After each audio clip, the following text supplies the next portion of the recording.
राधे राधे, सुप्रभात, good morning. Hello friend, कैसे हैं आप सभी का मेरे न्यू ब्लॉग में स्वागत है। Welcome to my YouTube channel Basant Pandit blog. तो सुबह से घूम रहे हैं और सुबह का सुंदर नज़ारा दिखाते हैं रोज़ की तरह।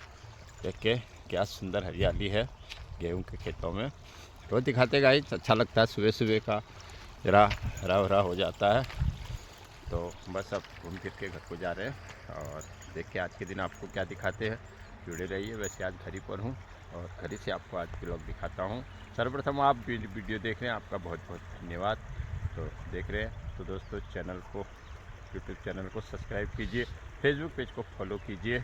तो बस अब घूम फिर के जाते हैं, क्योंकि कल रात शादी से थोड़ी लेट आए थे, बहुत लेट हो गई थी। करीब 12 बजे घर में आए।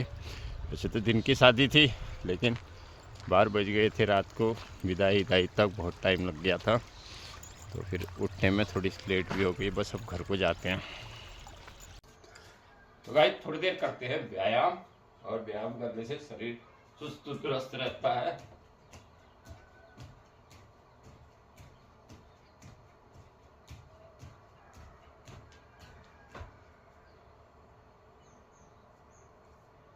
तो गाइस अगर स्वस्थ रहना है तो व्यायाम कीजिए।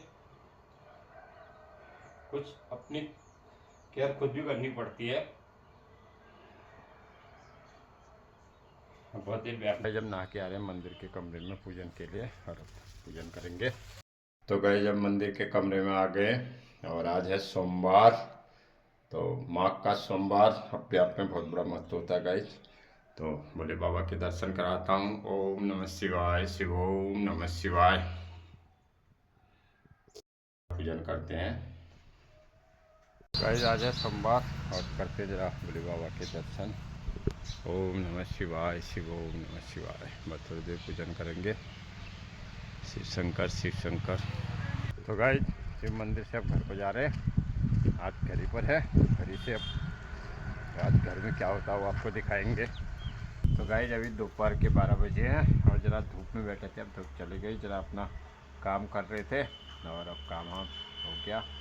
तो अब नीचे जाते हैं, रसोई में क्या बना दिखाते हैं। और देखिए मोती भी सोया हुआ है छत में। ज़रा ये अपनी माला मुला के काम को कर रहा हूँ, ज़रा ये भी मुझे करना पड़ता है। तो बस अपना कार्यक्रम निपटा दिया, जाते हैं नीचे। गाइस खाना बन चुका है। आज खाने में बना है पालक की सब्जी और ये दाल बनी है, चावल रोटी। तो बस अब खाना खाते हैं। तो गाइस शाम को घूमते हुए आए हैं अभी धमोला में। थोड़ी यहाँ शाम का किसी से मिलना था, और अब फिर घर को जा रहे हैं। फिर घर जाके इवनिंग वॉक को जाएंगे।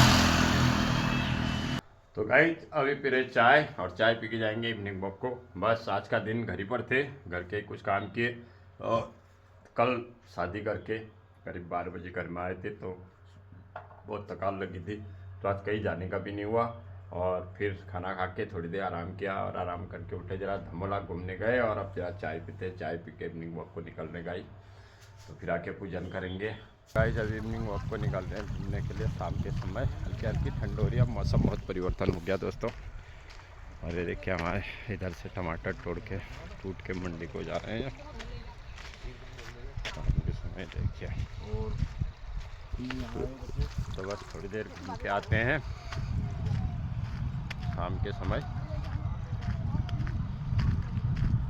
तो अब वो ठंड रही नहीं, लेकिन ठंड है। अब ठंड में बहुत फ़र्क आ गया है। और हल्की हल्की ठंड जो है, हल्की क्या रात को ठंड हो रही है, वैसे दिन में ठीक ही हो रहा मौसम।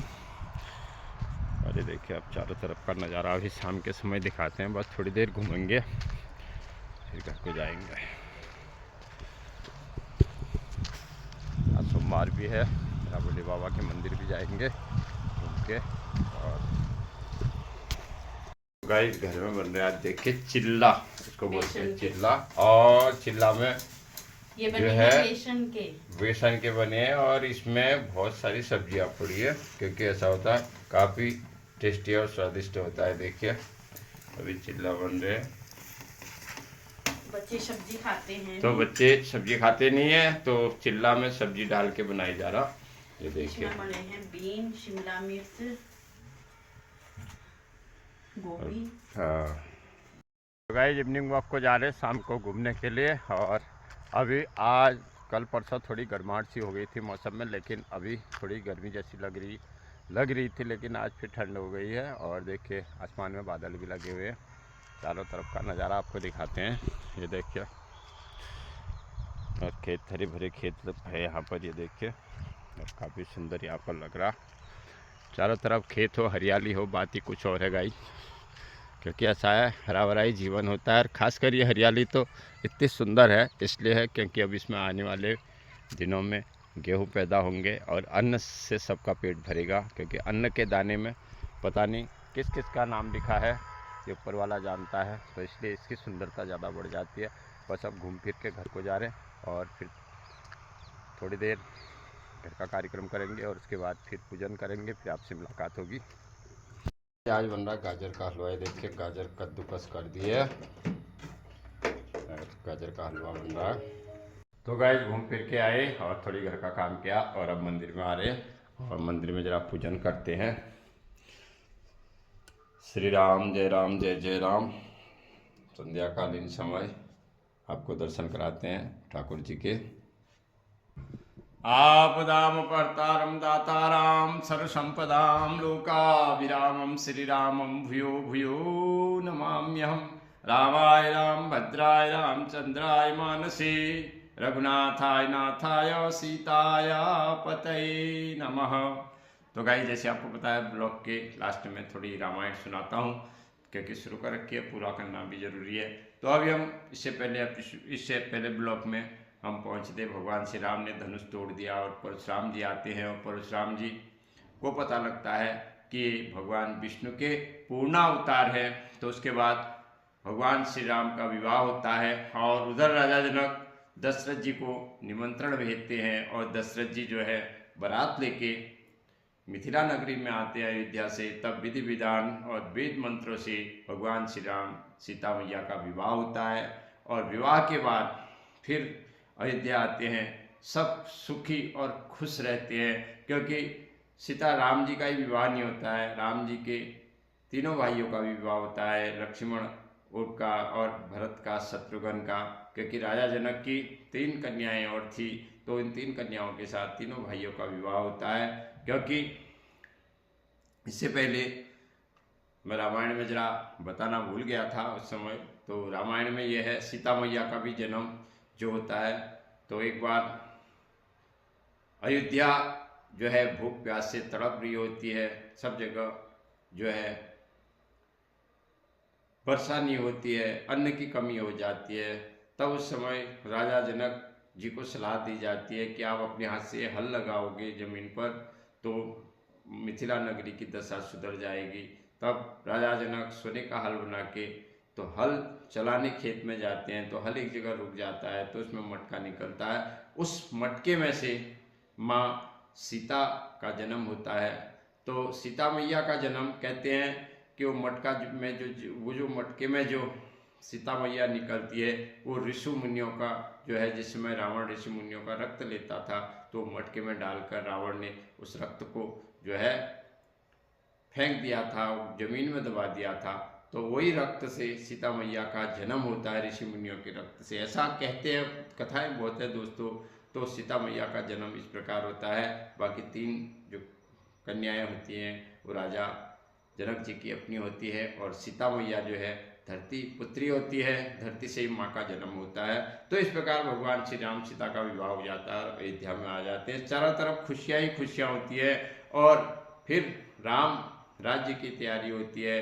तो राजा दशरथ सुमंत जी से कहते हैं कि अब हमें भगवान श्री राम को राजा बना देना चाहिए। और यहाँ भरत और शत्रुघ्न जो है अपने ननिहाल चले जाते हैं और जो कैकेयी माता सबसे अच्छा राम को मानती थी, तो वहाँ अब खेल बदलने लग जाता है। क्योंकि कैकेयी की दासी होती है मंथरा और मंथरा एक दिन घूमने जाती है तो बड़ा सुंदर बाजार लगा होता है जिसको मीना बाजार कहते हैं, रामलीला में दिखाते हैं मीना बाजार करके। तो सुंदर बाजार लगा होता है, तो सब खुश और प्रसन्न होते हैं। तब मंथरा उनसे कहती है तुम सब क्यों खुश हो? तब वो कहते हैं कल भगवान श्री राम का राज्याभिषेक है, हम इसीलिए खुश है। ये बात मंथरा को जो है अच्छी नहीं लगती है और तब मंथरा कैकेयी के पास आती है, कैकेयी से कहती है कि कल रोने लगती है। तब केकई उससे कहती है, दासी की तू क्यों रो रही है? इतना खुशी का समय है, सब अयोध्या में खुश हो रहे हैं, ढोल नगारे बज रहे हैं, पूरा नगर सज चुका है, और तुझे किस बात का दुख है? क्या तेरे को किसी ने मारा तो नहीं? तब कहती है मंथरा केकई से कहती है, हे रानी तू बड़ी बेवकूफ़ है, कल कि कौशल्या का बड़ा बेटा राजा बन जाएगा और तेरी दशा क्या होगी तू ही जान। तो केकई उससे कहती है, अगर तू ऐसा कहेगी मैं तेरी जीभ नोच दूंगी, मुझे भरत से ज़्यादा राम प्रिय है। तो तरह तरह की बातें होती है। अंत में मंथरा उसको अपने झांसे में लेने में कामयाब हो जाती है। कहते हैं अगर भगवान श्री राम अयोध्या के राजा होते तो रावण को कौन मारता। तब सब देवता घबरा जाते हैं। तब सरस्वती माता से विनती की जाती है कि मंथरा की वाणी में और केकई की बुद्धि में सरस्वती वास हो जाता है, जिससे उनकी बुद्धि फिर जाती है। तब केकई भी पलट जाती है और मंथरा से कहती है, हे सखी तू ठीक कहती है, मैं बहुत पहले राजा ने मुझे 2 वरदान दिए थे, उस वरदानों को मैं आज मांगूंगा। तो वरदान वो थे, तो एक बार राजा दशरथ जो है युद्ध में जा रहे थे, तो उस समय युद्ध का कहते हैं चरखे से पंखा चरखे से पहिया निकलने लग जाता है रथ का। तो उस समय केकई क्या करती है, उसमें अपनी अंगुली डाल देती है और राजा दशरथ के प्राण बचाती है। तो उस समय राजा दशरथ ने केकई को वचन दिया होता है, तुम मुझसे 2 वरदान मांगो। तो केकई उस समय नहीं मांगती है। केकई कहती है वक्त आने पर मैं जरूर मांगूंगी। तो आज वक्त आ गया था, तो केकई ने उन 2 वरदान, तब मंथरा से कहती है मैंने राजा से 2 वरदान मांगने हैं, आज ये मौका अच्छा है। और केकई जो है कोप भवन में चली जाती है, अपने सारे श्रृंगार को फेंक देती है और एक कोने में अपने बाल बिखरा के रोने लगती है। तो राजा दशरथ को जब ये पता लगता है, तो राजा दशरथ दौड़े दौड़े कोप भवन में आते हैं। तो कोप भवन में आते हैं और केकई को मनाने की कोशिश करते हैं, लेकिन केकई नहीं मानती है। इससे आगे आगे सुनाएंगे। जय श्री राम, राधे श्याम। तो गाइस देखिए गाजर का हलवा तैयार हो चुका है और ये देखिए, और अभी खाना बन गया और अब खाना भी खाते हैं गाइस। आज रोटी और सब्जी, हरी सब्जी बनी है, तो अब खाना खाते हैं। तो मेरा ब्लॉग यही तक था। आप सब मेरी वीडियो देख रहे हैं, आपका बहुत बहुत धन्यवाद। कल मिलते हैं अगले ब्लॉग में। जय श्री राम।